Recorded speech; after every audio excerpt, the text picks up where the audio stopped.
I literally just jumped on the computer and I just typed in top earning jobs in the world. And there was a whole list of doctor, surgeon. And then one of them said trader. And I just started looking into it more. With trading, you don't need a degree. The markets don't care where you came from, anything about your past. It's just you on a screen. Meet Daniel Holmes, the Australian 7-figure trader who went from broke at 28 to managing over $1 million in prop firm capital. With relentless discipline and an unrivaled gold trading strategy, he consistently generates multiple monthly payouts. A lot of people come into it thinking it's a get rich quick. I knew from the start, this is going to take time. Honestly, trading has made me cry probably multiple times. In the early days, I put everything on this being my only way out. This is my ticket out. Putting that much pressure on trading to be my ticket out and then it all up by just breaking my rules and blowing accounts. And I know there's many traders that go through this. Sticking to the rules is so hard. I used to say you couldn't be profitable in under a year. I've genuinely changed my tune on that. You can find success quicker than I did if you take the right route. Daniel, what are you doing, bro?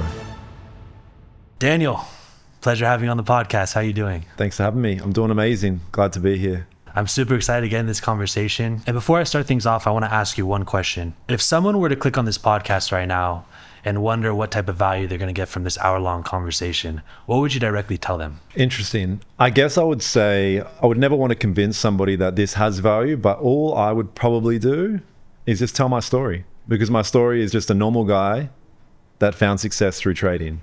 And if you can resonate with that, then there's going to be value there. Yeah, and you do say you have a normal upbringing, but what was the reality of life like for you before trading? I guess I kind of grew up in the ghetto in Australia. #1 crime suburb in the state, pretty broken home, a lot of chaos, to be honest. That was most of my life in the upbringing, I guess. And when you say chaotic, can you kind of go into details on like what you struggled with within your environment versus somewhere outside of where you grew up in? I mean, like as a whole, like I just grew up in a home, like a single parent household. My dad was a crazy alcoholic, a lot of mental illness, drugs, and crime. Like that was really what it was. And, you know, when you grow up in that type of environment, I guess that becomes normal. So it's very easy to become a product of your environment. And I was all throughout my teen years, early 20s, I was just a product of the environment. You know, moving into my later 20s, started to try to make a change in my life. But it was difficult because all I knew for most of it was what I seen around me. As a kid, when kids grow up, they sometimes have big dreams of being an athlete, being an astronaut, maybe even being a doctor. When you were growing up in this environment, what was your mindset? What were you looking to be? What were you dreaming of? That's a good question. You know, it's funny when I think back now, I didn't have aspirations of being something specific, but I always knew that I didn't want to be what everyone else was. I didn't want to follow the same steps that were essentially laid out perfectly for me.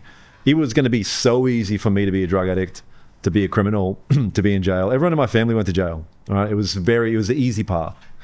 And I didn't know what I wanted to be, but I knew I didn't want to be that. And what made you realize that spark that I don't want to be a product of this environment? It was God. God. I think it was. Thinking back now, I had no business having that mindset at that age. And thinking back now, I'm like, why in primary school did I have the thought of, I don't want to be this? I know there's something else for me. Now I think that had to be God. There was no other reason why that was planted in my mind at such a young age. That's what I feel. We've had conversations outside of this podcast, and you've now started to kick success off in your 30s, you're 34. If you go back to your younger self, could you imagine this is what your future looked like? Definitely not. I actually couldn't, which is crazy to think. Yeah, I definitely couldn't. I mean, like just the reality was there was no one doing it. I don't think I've seen a dude in a suit till I was like 22.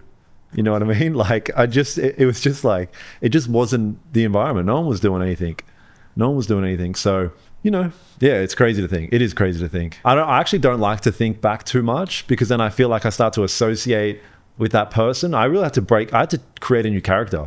Yeah. I truly feel like I had to create a new character. Yeah. I mean, they say like you have skeletons in the closet, right? I think everybody, it doesn't matter where you come from. You always have pasts. Everyone goes through bad experiences. And of course, it doesn't make who you are now, but you always have them there, of course, when you look back. But it's always good to focus on the future. Something along your journey that we talked about last time was you hit rock bottom at the age of 28. I've interviewed people that have success when they're in their teens. Mm-hmm. I've interviewed people who got success in their 30s. When you hit rock bottom at 28, what changed in your life? I mean, it was just a buildup of a lot of things. Like at the age of like 24, I started to try to get my life together. Right? I use fitness as a tool for that. I started working on my body fitness wise and building discipline that way. But I still had a lot of bad habits, a lot of bad vices, and this desire within that I'm trying to achieve more, but it just wasn't coming to fruition because of my bad habits. So all of this just built up. By the time I hit 28, it just kind of all came crashing down. I was like, I got no money. Anything I've tried to make work in life hasn't worked. Just broke up out of a relationship, and just everything came crumbling down at once. Then I just hit rock bottom, what I would consider rock bottom in that position at that age. Because I really felt like, man, I should be better off by now. I should be doing better by this age. And I wasn't. And it all came crumbling down at that one point. And that's where trading came in. That's where I found trading, right? I was at the lowest point in my life. And I literally just jumped on the computer. And I was like, I'll do whatever it takes to get my money up. I'll do anything. And I just typed in top earning jobs in the world. And there was a whole list of doctor, surgeon, whatever it may be. And then one of them said trader. And I just started looking into it more. And that was like my aha moment. I was like, I'm going to lock in on this, because with trading, you don't need a degree. You don't need an education. The markets don't care where you came from, anything about your past. It's just you on a screen. And I was like, this is perfect. I will do whatever it takes to make this work. And that's what I did. So you use the internet to search for high-paying jobs to discover trading. And was there a certain video or a certain person that drew you into trading? Like I've heard people say they saw a one-time ad because they're looking to make passive income online, and that's how they discovered trading. Other people saw a famous guy flexing on Instagram. He's a trader. That's how they discovered trading. What was your journey to like opening up the door to trading? Right. I mean, everyone does that, right? You jump on, the next thing you'll do is jump on social media and look at trading influencers or whoever it may be. I went through that stage for sure. But I did something that I think a lot of people don't do. A lot of people come into it thinking it's a get rich quick. I knew from the start, this is going to take time. I knew that there was nothing in life that's going to bring financial freedom quick. There's nothing unless you win the lottery. So I was willing to put in the time and effort. And, you know, I came across guys. There was guys like Raja Banks was a big influence in my life. Came across his live stream, really resonated with him. Thought, hey, this is a guy that is obviously successful, but he also acts a bit wild on stream. And I was like, hey, this reminds me of me. I'm a bit wild. Like, I can see myself in him. And that actually gave me a lot of motivation. So when you first got into trading, did you really believe that you could make money from it? Did you really believe that this was something that was going to bring lifetime success, like you could become a full-time trader? Yes. And maybe that's a little bit of delusion. But yeah, I thought it was possible. I've seen guys that made it look possible. My biggest thing was, if someone else can do it, I can do it. Because I always thought I was limited by my lack of education or the degrees that I didn't have. And when I found that trading was just you on a screen, you didn't need to be any particular type of person with some sort of qualification or degree, I was all in. Because I was like, there's no way that if anyone can do this, I can do it. It's really that simple. I'm willing to work harder than anyone. I'm willing to take however long it takes. Because like I said, when I was Googling top earning jobs, because I was willing to do anything to get myself out of that situation, I was willing to go to university. I was willing to study for 4 years. I'll do whatever it takes to get my money up. And when I found out that trading, you didn't need to do that, it was just you on a screen, my mindset was, if anyone can do this, then I can. So I did believe. And what I'm curious about is, because I can't imagine being 28 years old. I mean, even now I'm 28, 26, just turned 26 recently. I see 18-year-olds driving Lamborghinis, driving Ferraris. How were you able to block out the noise that early on? Because you're 28. I'm assuming you see all these traders flexing their cars online, flexing their mansions, flexing how much money they're making. How were you able to block out that noise early on to not get distracted by it? I always thought a lot of it was a scam. That's probably the biggest thing. And it's not. I know there are young guys that are absolutely crushing it, but I didn't find any like financial success at all until I was like 32. So I still had this mindset that it's probably not for me. You know, although I was willing to do whatever it takes, I still always had this thing on my shoulder like, yeah, you're not going to make it, bro. Like, you're delusional. But it wasn't enough to stop me. So although I seen guys doing this and that, it really didn't affect me, because I was like, oh, I'm never going to get there anyway. But I'll just keep showing up and see what happens. And I think a lot of guys have that. We all like to try to say, like, I'm trying to achieve this massive success, but you always have that devil on your shoulder kind of being like, nah, bro, you're still that guy. You're still that guy that we all know you are, kind of thing. And it's not until you just keep showing up, that things change. It's weird, man. Yeah, you always have that imposter syndrome that lingers around. 100%. But as long as you put in the work and you keep the consistency, the doors always seem to open up. They do. And look at me now. I'm in Dubai, like living a crazy life that I would never even imagine, connecting with guys like yourself, like Raja, all these guys that I was the guy in the room watching all these guys and watching guys on podcasts like this and watching guys crushing it in the market. And then just from consistently showing up, obviously changing who I was as a person as well, but consistently showing up, it just becomes reality. Like I still feel imposter syndrome because I'm like, how the fuck did I become this? And I think back, I'm like, I guess I just kept showing up. Yeah, it's crazy. Now you're the guy, and now you got more to accomplish, of course, being here in Dubai. Yeah, of course. The bar just keeps going. So you hit rock bottom at 29. You started trading at 28. And you said you didn't actually get success and get the ball rolling until you were 32, 33. So it took you like 3 to 4 years to become profitable? Yes. It took me 2.5 years to really start to have things click. And then, from the 3.5, that's when I actually started making money. I had to realize that my performance on the charts was just a reflection of who I was as a person. I still had massive ego. I still had massive flaws as an individual. And that was all just being shown on the chart. That's why it took me so long. I refused to accept help or refused to take accountability for so much shit in life, especially in my trading performance. I would blow an account, buy a new account the next day and do the same thing on repeat. And it's that mindset of like, nah, I'll figure it out. I don't need help. And I guess not reflecting on the losses. Now every loss is journaled, I take massive accountability for everything I do. But back then it was just like, it'll just magically happen for me if I just show up again. And it doesn't work like that with trading. You actually have to learn from the mistakes of yesterday, which it's a hard thing to do, because to learn from a mistake means you have to face it. And facing mistakes is sometimes painful. What would you say were some of the early struggles that almost made you want to quit?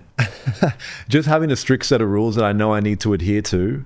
My thing was, okay, here's my rules. If I stick to these trading rules, I win in this game. If I break them, I lose. Every day I'd break them. Every day I'd blow an account. Every day I'd do the same dumb shit and expect a different result. There was nights where I'd just be in like tears. I'd be like, man, like honestly, trading has made me cry probably multiple times, because in the early days, I put everything on this being my only way out. This is my ticket out. So putting that much pressure on trading to be my ticket out and then fucking it all up by just breaking my rules and blowing accounts, it was just so many moments where I'm just like, Daniel, what are you doing, bro? Like, this is your ticket out and you're messing it all up. And I know there's many traders that go through this. Sticking to the rules is so hard. And those were the moments where I'm like, maybe I'm just not cut for this. Maybe this is a scam. Maybe it's my personality. And all those thoughts would start to creep in. But I'd wake up the next day and get back at it. No matter how bad it got, I was always eager the next day to just get straight back on the horse. Of course, you got to fail to succeed. Yeah, pretty much. And that's the thing. I didn't get traders. They'll blow an account and they'll keep messing up and they'll give up. I'm like, bro, you can't give up. How could you give up? Especially if you're a couple years in. Like, this is the ticket out. This is really a ticket out. And I'm curious, while you were trading, trying to become successful, of course, when you're starting to trade, it can't be a full-time job right off the bat. What were you doing to supplement your income? Yeah, I had a 9 to 5. So my routine was wake up, do the 9 to 5. As soon as I finish work, jump on the charts. Yeah, that was it. After work, one session, one strategy, one pair, gold. And I'm assuming your strategy has evolved over time. What was your strategy when you first started? Of course, you said you're trading gold. Were you trading any other pairs? And how has it evolved to what you're doing now? Yeah. No, that's a good question. It's interesting. So check this out. My first strategy is my strategy now. So when I started really finding success in trading at the early stage, I learned off Raja Banks, simple price action. I found insane success. I was crushing it. But then I thought, if I'm finding this much success now doing this simple price action trading, imagine when I bring in a trend line. Imagine when I bring in a Bollinger Band and a RSI and I started adding all this shit in and my performance went down massively. Not only did it go down massively, I was like, all right, I've got to figure something out. This strategy's broken. And then I went around the world for 2 years doing swing trading, 1 minute scalping, just every strategy known to man. And after 2 years of doing that and failing, I came back to the strategy I started with, simple price action trading. Can you give a summarized verbatim of what your strategy is now? For sure. I don't go any lower than the 15-minute time frame. I'll typically sit on the 15-minute time frame. I wait for key areas of support and resistance.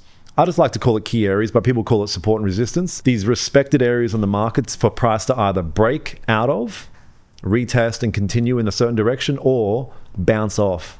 Right? So if a certain area is being respected, I'm either trying to catch a bounce off that level or a break through that level.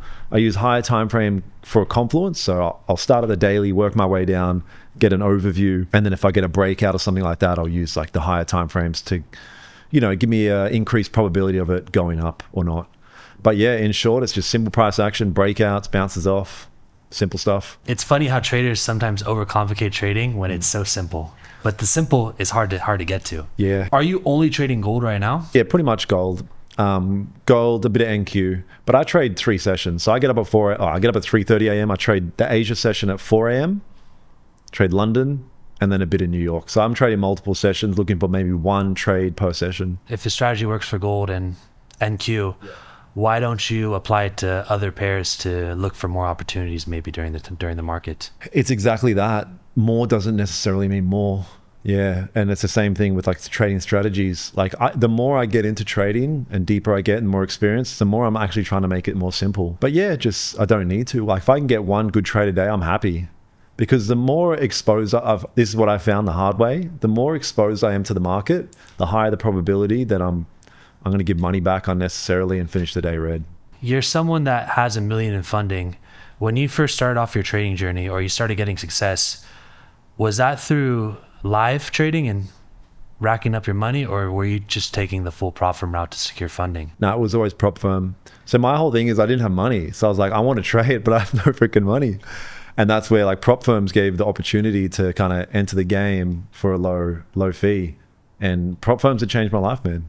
Prop firms have changed my life. They gave me the opportunity to get in the game with a low fee. I gave thousands of dollars away to prop firms, but I've got it back. That's for sure. So I've had the chance to interview a lot of prop firm traders that have succeeded. How easy is it to succeed as a prop firm trader? Because some of these guys make it look easy, like they're making 30 to 40 grand a month, and their strategy's working. Yeah. But I mean, the reality is 90% of traders fail. Yeah. So in your opinion, like, do you think the prop firm route is for everybody? I mean, it can be, but it's not easy. It's very difficult, and most of them are set up for you to fail. Not necessarily set up for you to fail, but there's a lot of things in your way, like a daily drawdown and all these small obstacles that are going to make it hard. Like it's going to make it hard. And trading's already hard enough. If you trade with an objective, like, oh, I need to hit this target, then I need to hit all these, like treat it like a game, like you got to hit targets. That's actually really hard on your psychology.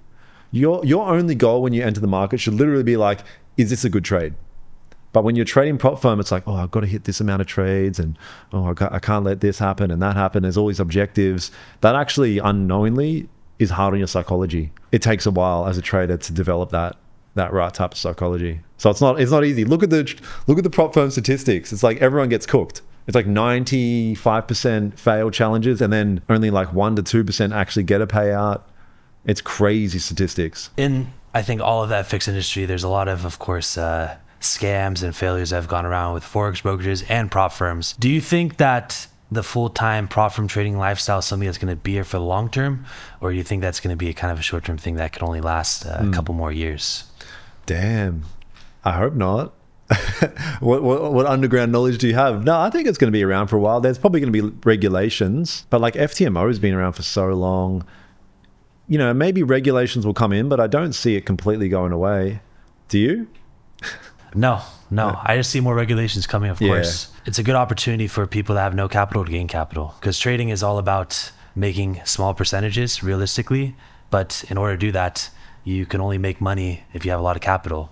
So I think it's a perfect model for people that can succeed at it. Yeah, and there's probably, like you said, there's probably going to be regulation, but to completely eliminate it, I don't see that happening. Of course, you got to get rid of the shady ones, of course, that don't make payouts. But if someone's paying, as long as you're paying, I think you're good to stay. I think things have changed. In the early days, there was so many like prop firms that would come up, that would make a bunch of money and then not pay anyone and then just disappear.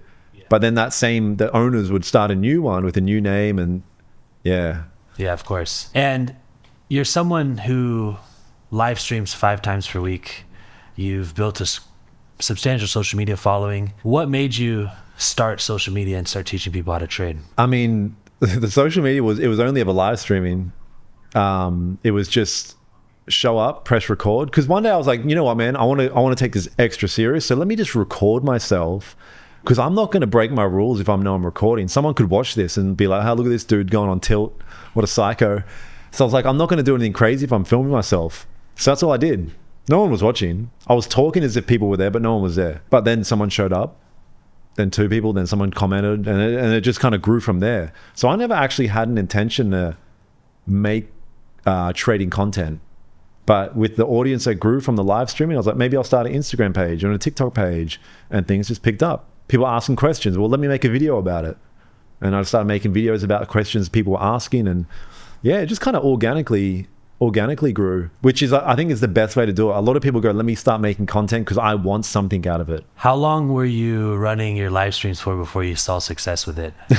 Bro, I hadn't had no one for 3 months. 3 months? Nah, 0. And one person would show up sometimes. I'd see the number flick to 1. I'd be like, God damn it, someone's watching. How awkward. Like, freeze. Who is it? I know it's fucking someone from primary school. Like, yeah, no one for ages. Yeah, no one for ages. And that's the thing. A lot of people ask me for streaming like advice, like, "Hey man, if I want to start streaming, what do I do?" I'm like, if you can get past the first 3 months, you should be good to go. Consistency too, right? Consistency. I was just talking as if someone was there. No one was there. Yeah, you got to act like the guy. You got to act like the pro streamer before you become it, right? Pretty much. Fake it till you make it. Because here's the thing. If I just sat there, clicked stream, and then just sat there, like, no one's going to interact and stuff. So yeah. I guess my next question is, being someone who went from being a profitable trader to then teaching people how to trade online, has that changed your perspective on trading as a career or the trading industry as a whole? Sort of. Not in bad ways. I used to say you couldn't be profitable in under a year. I've genuinely changed my tune on that. Like, guys that I've mentored that have come in with 0 experience and I've mentored them from the start, I get a clean slate. They haven't come in with all these bad habits that I have to undo. They're a clean slate, and I'm getting guys, what I would say is, they're not rich, but they're passing challenges. They know how to trade. They've got good psychology, and they're doing the goddamn thing. So one is, you can find success quicker than I did if you take the right route. I don't know. What do you think? Is there anything specific that you had in mind about what misconceptions or anything like that? Well, I mean, I'm not a trading influencer yet, or a big trader yet online, but yeah, no, like I'm assuming like it's not an easy job when you are trading and then having to manage traders as well. Yeah. So I'm wondering if like that's taken a toll. Like I see, I'm not going to name influencers I see online, but I see some people complaining about how difficult the job is sometimes. Oh, really? And yeah, I'm just wondering if it got to you like that. Yeah, I think I have the best job in the world. I get to pull money out of the markets and I help others do the same. I really feel super blessed to do it. Yeah, I enjoy the shit out of it. Yeah, it's crazy to ever hate on it. The only thing you could ever hate on is the fact that maybe you don't get as much time as you want, because I do a lot of one-on-ones. But for me personally, it doesn't affect me. Like, everyone's cool. I think it's the best job in the world. I can't believe people complain about that. Yeah. That's crazy. I mean, social media is a great job. Yeah, but you got to have a passion for it. It's not for everybody, of course. But yeah, my thing is, I don't actually like creating content. But creating content's boring. I like live streaming. Creating content's actually a job. Like it's like this. Yeah, it's like you actually have to make an effort. But mentoring people to find success in trading is fucking awesome. That must be super fulfilling. Yeah, it's super fulfilling, because if they find success, 1, they have to improve themselves as an individual. So you're making someone a better person. But 2, they're going to help others as well. So once they get to a certain level, then they get to spread it to others. And it's just like, you're doing God's freaking work. And I'm curious, you have secured a lot of payouts through prop firms. Have you ever been banned from a prop firm? Nah, people say this all the time in the chat. Like, dude, don't do this prop firm. Like, what about this? What about that? I'm like, bro, just stick to the rules. Like, just don't do anything crazy. Yeah, I'm not a guy that's had massive payouts now. I'm just a consistent guy. Yeah, I'm not the big, crazy guy. So no, it's pretty good. You got a lot of funded traders under your community, right? Yes. So like, do you ever have like prop firms come and be like, we got to stop these Daniel Holmes traders from coming in? Nah, if anything, they want to do affiliate deals. Okay. Yeah, they see the audience. Yeah, people typically want to work together. Man, prop firms make money. Yeah, they make good money. Again, the statistics are everyone freaking fails. So they're making money, man. Yeah. Don't you worry about that. So if you were to restart your whole trading journey over again, of course, many people want to become successful more than the 2 to 3 years that took you. How would you redo it to be able to become profitable sooner than that? I can tell you exactly why. People are going to say, oh, you're just saying that because you teach. But the first thing is, you need to find a mentor. Like, just do it. If you were trying to become a professional boxer, are you going to sit in a gym and punch a bag, or are you going to get a boxing coach? You're going to get a boxing coach. They're going to teach you how to do it the right way, and the quick way, and the efficient way. Why would that be different with trading? With trading, it's the same. If you've got a good mentor who's teaching you a good proven strategy, you have a good community, you will find success so much freaking quicker, man. It's insane. That's the biggest thing. Getting to know you, you're someone that reads the Bible daily. I saw your Ashton Hall routine. You like to read the Bible a lot. Wake up early, go to sleep early, read the Bible. How has faith played a role in your success? I mean, it's crazy when I think about it now. I can see the role that it played. At the time, I didn't. So I always thought that God was for people that didn't have anything in life, and they picked God because they wanted some purpose, right? I found God on the way up, and all it really did was supercharge the process. I was already finding answers to a lot of the big questions that I had struggled with most of my life. By answering them myself and putting in place the answers that I found, I was finding success. So, okay, why do I do this? This is why. Stop doing it, success comes. But then I was like, man, I wonder if like these answers that I'm finding are anywhere else. So let me just see what's in the Bible. Let me just see what it says there. So one day I just drove down to this little house, and they were selling Bibles in their garage. And I was like, yeah, I'll get one. And I just started reading. I was like, oh my God, the answers have been here all along, bro. That's really how I felt. Light bulb just went ding. Yeah. I was like, what the hell?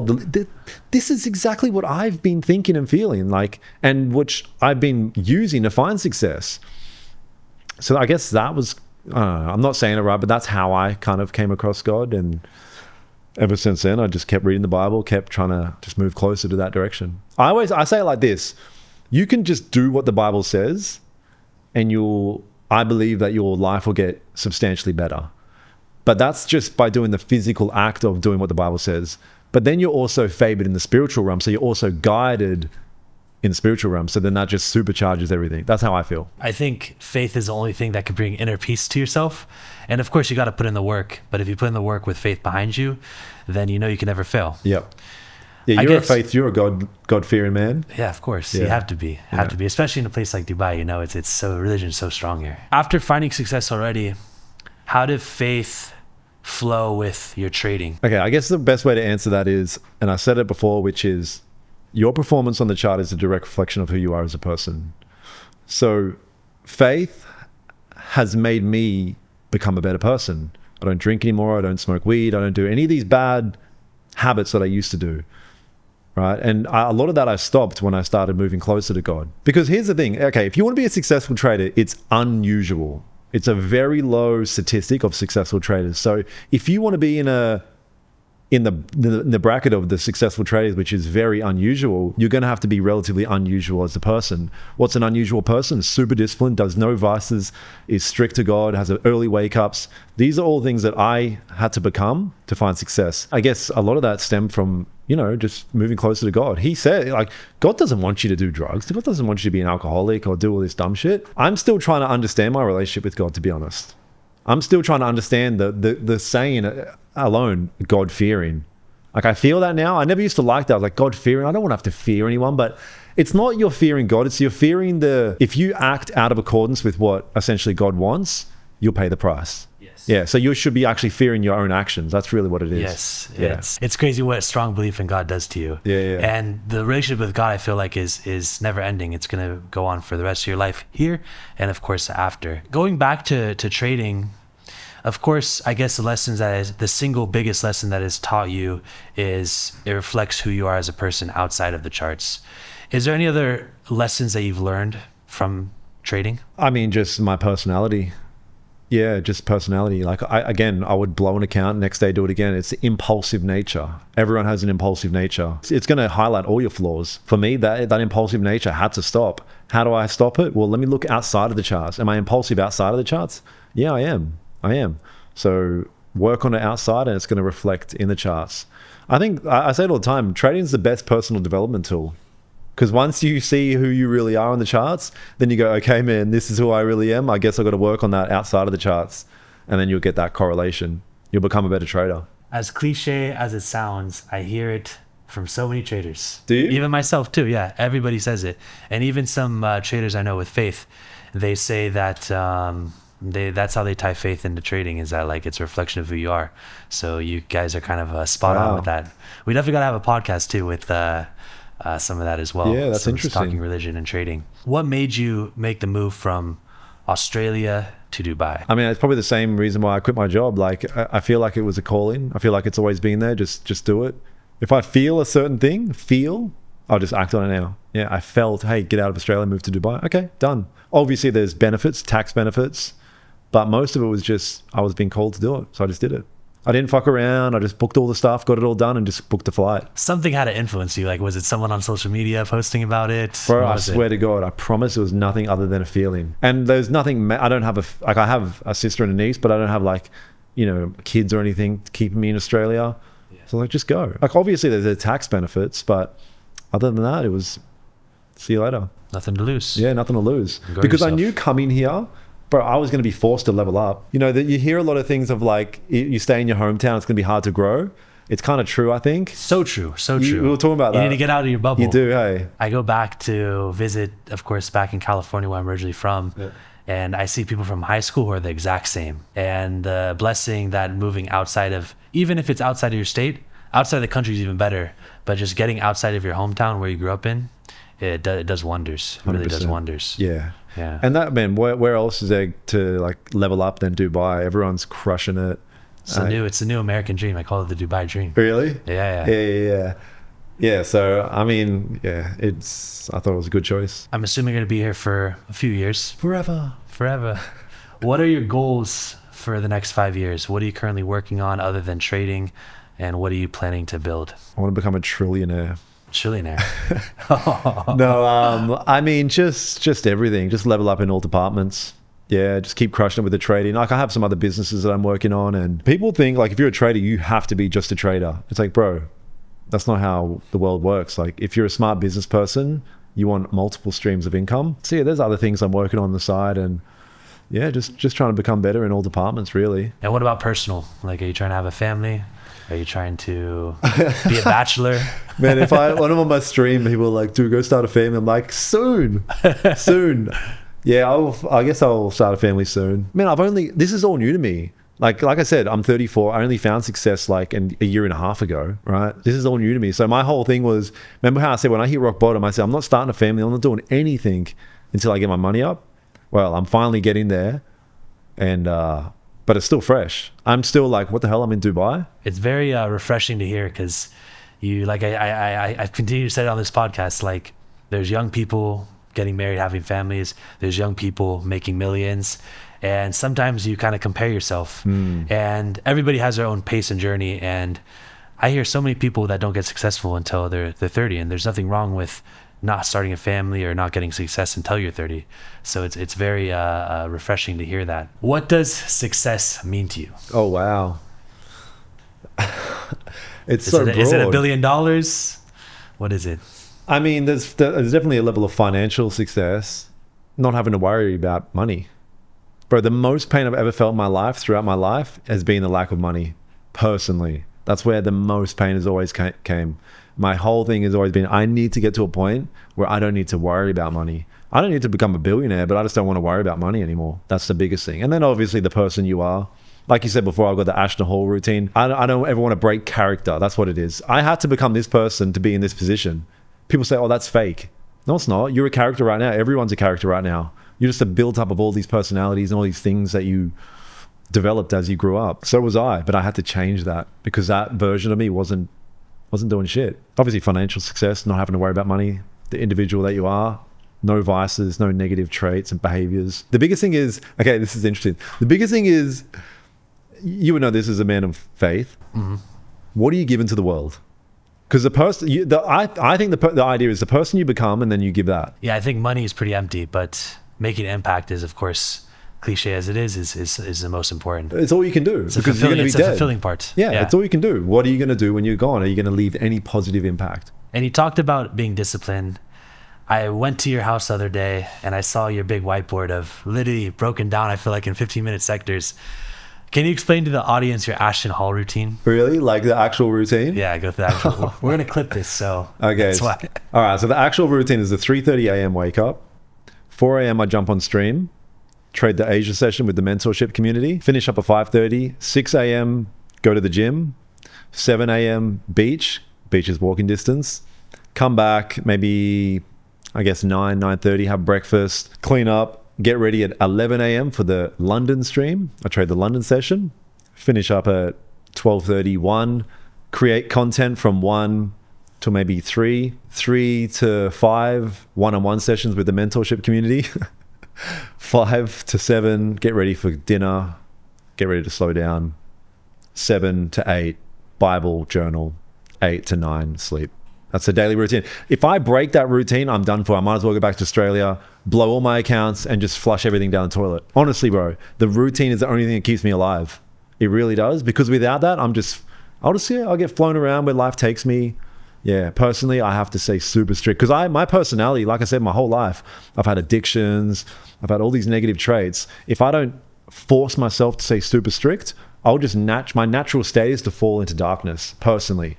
So I have to keep everything sharp. I have 2 final questions for you, kind of like a rapid fire question. First question is, what is the worst trading strategy that's taught? The worst one?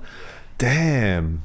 I mean, every strategy works. The worst strategy is one that's not fleshed out. What do you mean by that? I mean, like people say, oh, my strategy is when the market opens up, when it breaks out, I click buy.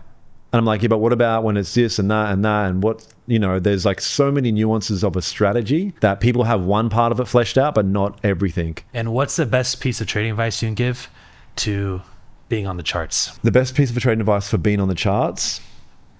It's a cliche one. Who you are outside of the charts is who you are on the charts. We'll end it at that. Well, thank you so much for your time. I know we got a podcast, not a podcast. This podcast will come out before a documentary. But for those that like this podcast, be sure to check out Daniel's documentary right here on our other channel.